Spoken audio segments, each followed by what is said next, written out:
IBPS clerk 2026 ची जाहिरात आलेली आहे. यावेळी 11,400 पेक्षा जास्त जागा आहेत. मागील वर्षीपेक्षा यावेळीच्या जाहिरातीमध्ये या जागा जास्त आहेत. तुम्ही म्हणाल कसं? तर मागच्या वेळी जेव्हा जाहिरात आली होती तेव्हा ती काहीतरी 10,000 समथिंग होती, त्याच्यानंतर ती वाढली, त्या जागा वाढल्या. परंतु ही जाहिरात येतानाच जास्त जागांसाठी आलेली आहे, म्हणजे भविष्यात आणखी जेव्हा याच्यात वाढ होईल तेव्हा आणखी ही मोठी भरती आपल्याला इथं पाहायला मिळणार आहे. सोबतच महाराष्ट्राच्या वाट्याला देखील चांगल्या जागा आलेल्या आहेत. तुम्हाला घराजवळ नोकरी करायला मिळू शकते आणि बँकेचा एक ऑफिशियल आणि एक प्रोफेशनल जॉब जो आहे तर तो तुम्हाला इथं मिळू शकतो. संपूर्ण माहितीसाठी हा व्हिडिओ तुम्हाला पूर्ण बघायचा आहे. IBPS क्लर्क 2026 याची नोटिफिकेशन आलेली आहे. पदाचं नाव असणार आहे कस्टमर सर्व्हिस असोसिएट, म्हणजे CSA असं हे नाव जे आहे तर ते त्यांनी इथं दिलेलं आहे. याच्यामध्ये त्यांनी यावेळी 4 महत्वाचे बदल केलेले आहेत. पहिल्यांदा ते सिबिल स्कोर बघायचे, ते त्याच्यावरच तुम्हाला फॉर्म भरू द्यायचे. तर यावेळी ती सिबिलची अट जी आहे तर ती रद्द करण्यात आलेली आहे. हा चांगला डिसिजन आहे, कारण की कधी कधी काय होतं की तुमचे वडील असतात, तुमचा मोठा भाऊ असतो किंवा मोठी बहीण काय असेल, तुमच्या नावाने काहीतरी बँकिंगचे ट्रान्झॅक्शन करतात आणि त्याच्यामुळे तुमचं सिबिल खराब होतं आणि तुम्हाला फॉर्म नाही भरतायत. दुसरं, मेनच्या पेपर पॅटर्न मध्ये बदल आहे. जे कॉन्ट सेक्शन आधी 35 ऐवजी आता 40 झालेलं आहे, म्हणजे त्याचं वेटेज वाढलेलं आहे. सोबतच त्याला असणारे 30 मिनिटांऐवजी आता 35 मिनिटं वेळ मिळणार आहे. सोबतच दिव्यांग उमेदवारांना थोडे कडक नियम जे आहेत तर ते यावेळी इथं लागू करण्यात आलेले आणि मागील वर्षाच्या पेक्षा जागांमध्ये आता इथं चांगली वाढ जी आहे तर ते पाहायला मिळणारच आहे. इथं पात्रता जर पाहिली तर पात्रता काही नाही, कोणत्याही शाखेचा पदवीधर म्हणजे ज्याची डिग्री कंप्लीट झालेली आहे असा उमेदवार फॉर्म भरू शकतो. 21 ऑगस्ट 2026 ही कट ऑफ तारीख दिलेली आहे. याच्या आधी तुमचा निकाल, तुमचे मार्क्स तुमच्या जवळ असणं इथं गरजेचे असणार आहे, ते लक्षात घ्या. आता याच्यामध्ये वयाची अट पण ठेवलेली आहे, 20 वर्ष अट ठेवलेली आहे आणि मॅक्सिमम तुम्ही 28 वर्षापर्यंत फॉर्म भरू शकता. हे ओपन कॅटेगरी वाल्यांसाठी. परंतु जर कोणी ओबीसी मध्ये असेल तर तो 31 वर्षापर्यंत फॉर्म भरू शकतो. SC ST वाला 33 वर्षापर्यंत इथं फॉर्म जो आहे तर तो भरू शकतो. आता इम्पॉर्टंट डेट्स मध्ये बघा, ऑनलाईन फॉर्म भरण्याची प्रोसेस ही 1 ऑगस्ट पासून सुरू होणार आहे आणि ती 21 ऑगस्ट पर्यंत चालणार आहे. तर या 21 दिवसात तुम्हाला फॉर्म भरायचा आहे. त्याच्यानंतर इथं जे आहे तर ते ऑक्टोबर 2026 मध्ये लगेच याची परीक्षा जी आहे पूर्व परीक्षा होणार आहे. डिसेंबर 2026 मध्ये याची मुख्य परीक्षा होणार आहे आणि अंतिम निवड, अंतिम नियुक्ती मार्च 2027 ला लगेच तुम्ही जॉबला जे आहे तर ते पाहायला मिळणार. पुढच्या फायनान्शियल इयर मध्ये, आर्थिक वर्षामध्ये तुम्ही डायरेक्ट जॉबलाही दिसू शकतात. आता या बँकांमध्ये तुम्हाला नियुक्ती मिळणार आहे. याच्यामध्ये या सगळ्या बँका आहेत, जसं की bank of Baroda, bank of India, bank of Maharashtra, Canara bank, central bank of India, Indian bank, Indian overseas bank, Punjab national bank, Punjab and Sindh bank, UCO bank and union bank of India. या सर्व बँक याच्यामध्ये पार्टिसिपेट जे आहेत तर ते करतात. आता वेतन किती मिळणार आहे लक्षात घ्या. तुमचं जे सुरुवातीचं बेसिक पे आहे ते आहे 24,050, परंतु हे 24,050 नसून तुम्हाला 2 इन्क्रीमेंट सुरुवातीला जे आहे तर ते मिळून जातात. आलं लक्षात? तर पहिले 3 वर्ष तुमचं जे पेमेंट आहे दरवर्षी 1340 ने तुमचं बेसिक जे आहे तर ते वाढणार आहे. त्याच्यानंतर तुमचं बेसिक होईल 28,070. हे 28,070 प्लस दरवर्षी तुमचे 1,650 रुपये वाढतील 3 वर्षांसाठी. 3 वर्ष झालं तर तुमचं बेसिक पे होऊन जाईल 33,020. तर अशा पद्धतीने हे बेसिक पे असतं आणि याच सगळ्या बेसिक पेवर तुमचं सगळं कॅल्क्युलेशन असतं. आत्ताच मला एक सॅलरी स्लिप पण दिसली, तर ती जुलै 2026 ची आहे. त्याच्यामध्ये त्याची सुरुवातीची जॉईनिंग होती आणि त्याला सुरुवातीलाच बेसिक हे 26,730 आला आणि जर टोटल त्याची पाहिली जवळपास 48 ते 49,000 रुपये इथं इन हँड सॅलरी त्याला इथं जे आहे तर ती बघायला मिळते आपल्याला.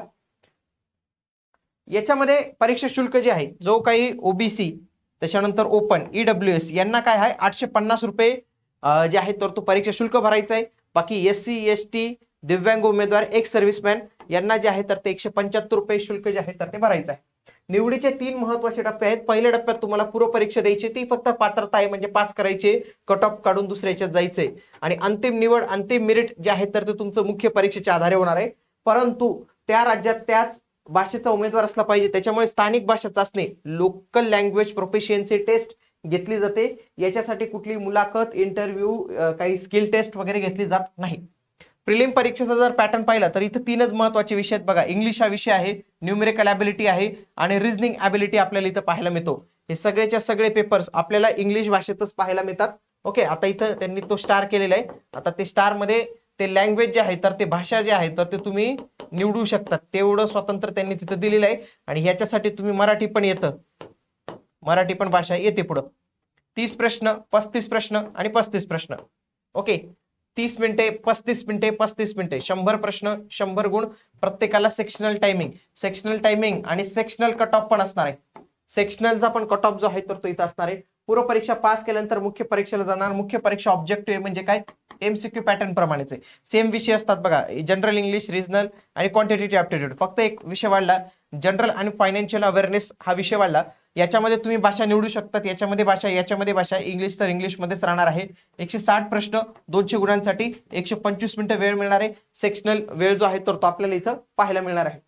याच्यामध्ये लक्षात घ्या, तुम्ही जे काही टेस्ट देणार आहे त्याची लँग्वेज तुम्ही चूज करू शकतात. महाराष्ट्राचे कॅन्डिडेट इथं हिंदी, मराठी, इंग्लिश, कोकणी ही भाषा जी आहे तर ती तिथं निवडू शकतात. आता तिसरी जे स्टेप्स असणार आहेत ते असते लोकल लँग्वेज प्रोफिशियन्सी टेस्ट. तर याच्यामध्ये जे काही महाराष्ट्राचे उमेदवार आहेत, महाराष्ट्राच्या उमेदवारांना मराठी हा विषय जो आहे तर तो द्यायचा आहे. परंतु एक लक्षात घ्या, जर तुमच्या 10वीच्या याच्यावर किंवा 12वीच्या याच्यावर मराठी हा विषय असेल तर तुम्हाला ही चाचणी देण्याची गरजच पडत नाही. परंतु ज्याच्या याच्यात नाही आहे तुम्हाला ती चाचणी द्यावी लागते. जर तुम्ही ही चाचणी टेस्ट नापास झाला तर तुम्हाला जॉबला घेतलं जात नाही, तुम्हाला रिजेक्ट केलं जातं. महाराष्ट्राच्या वाट्याला जर जागा पाहिली आपण तर आपल्याला याच्यामध्ये सगळ्यात जास्त जागा या बँक ऑफ महाराष्ट्रामध्ये पाहायला मिळतात. तर 198 जागा पाहायला मिळतात. 1050 जागा या टोटल आपल्या महाराष्ट्राच्या वाट्याला इथं आलेल्या आहेत. बाकी देखील बँक तुम्ही बघू शकता बघा, बँक ऑफ इंडियामध्ये 150 जागा आहेत. बँक ऑफ बडोदामध्ये इथं 70 जागा आहेत. कॅनरा बँक इथं 150 जागा पाहायला मिळतात. सेंट्रल बँक ऑफ इंडिया 164 जागा, इंडियन बँक 80 जागा, इंडियन ओव्हरसीज बँक 24 जागा आणि पंजाब नॅशनल बँक 165 जागा. आता याच्यामध्ये युनियन बँक ऑफ इंडियाची वॅकन्सी आलेली नाही, मे बी ती नंतर जी आहे तर ती वॅकन्सी इथं येऊ शकते. एक्झाम सेंटर जर इथं पाहिलं बघा, पूर्व परीक्षेसाठी तुम्ही महाराष्ट्रातल्या बघा अमरावती, छत्रपती संभाजीनगर, धुळे, चंद्रपूर, जळगाव, त्याच्यानंतर कोल्हापूर, लातूर, मुंबई, ठाणे, नवी मुंबई, MMR रिजन, नागपूर, नांदेड, नाशिक, पुणे, सोलापूर, सांगली, सातारा, रत्नागिरी. तुम्ही जर पाहिलं महाराष्ट्राचे महत्वाचे शहर इथं कव्हर होऊन जातात आणि त्याच्यानंतर खूप कमी शहर इथे दिलेले आहेत की ज्याच्यामध्ये त्याची मुख्य परीक्षा जी आहे तर ती होत असते. आता याच्यामध्ये लक्षात घ्या की बँकचा प्रिफरन्स देणं इथं फार गरजेचं आहे, कारण की ज्या बँकेत तुमची नोकरी भेटली तिथंच फिक्स होऊन जातं. लक्षात घ्या, IBPS क्लर्क मध्ये एकदा राज्य आणि बँक मिळाली की ती प्रमोशन शिवाय बदलता येत नाही. त्यामुळे प्रिफरन्स हे काळजीपूर्वक द्यावे लागतं. प्रिफरन्स देताना घराजवळ पोस्टिंग मिळणार आहे का, कामाचा वर्कलोड कसा आहे, सॅलरी किती ते लक्षात घेणं गरजेचे. पंजाब नॅशनल बँक कामाचा लोड थोडा कमी, चांगलं कल्चर आणि थोडा चांगला पगार आपल्याला PNB मध्ये पाहायला मिळतो. Bank of India, bank of Maharashtra संपूर्ण महाराष्ट्रात ब्रांचेस आहे. म्हणजे घराजवळ जर पोस्टिंग मिळवायची असेल तर बँक ऑफ महाराष्ट्र सगळ्यात बेस्ट आहे आणि त्याच्यामध्ये तुम्हाला घरोघरी म्हणजे एकदम घराच्या जवळ पोस्टिंग जे आहे तर ती मिळू शकते. दुसऱ्या राज्यातून अप्लाय करू शकतो का, तो तुम्ही दुसऱ्या राज्यात पण अप्लाय करू शकतात, परंतु तिथील स्थानिक भाषा येणं इथं बंधनकारक आहे. एकदा नोकरी लागल्यावर स्टेट बदलता येते का, तर लक्षात घ्या नाही. क्लर्क या पदावर असताना राज्य बदलता येत नाही. ऑफिसर म्हणून जेव्हा तुमचं प्रमोशन होतं तर त्यावेळी मात्र तुम्ही स्टेट बदलू शकतात. होम डिस्ट्रिक्ट भेटून जातो, काही नाही. जर जागा रिक्त असेल तर ते देऊन टाकतात. जास्त काही जे आहे तर ते तुम्हाला अडवणूक करत नाही. याच्याविषयी आणखी काही माहिती पाहिजे असेल तर मला कमेंट बॉक्समध्ये नक्की कळवा. भेटूया पुढील व्हिडिओमध्ये. तोपर्यंत जय हिंद, जय महाराष्ट्र, धन्यवाद.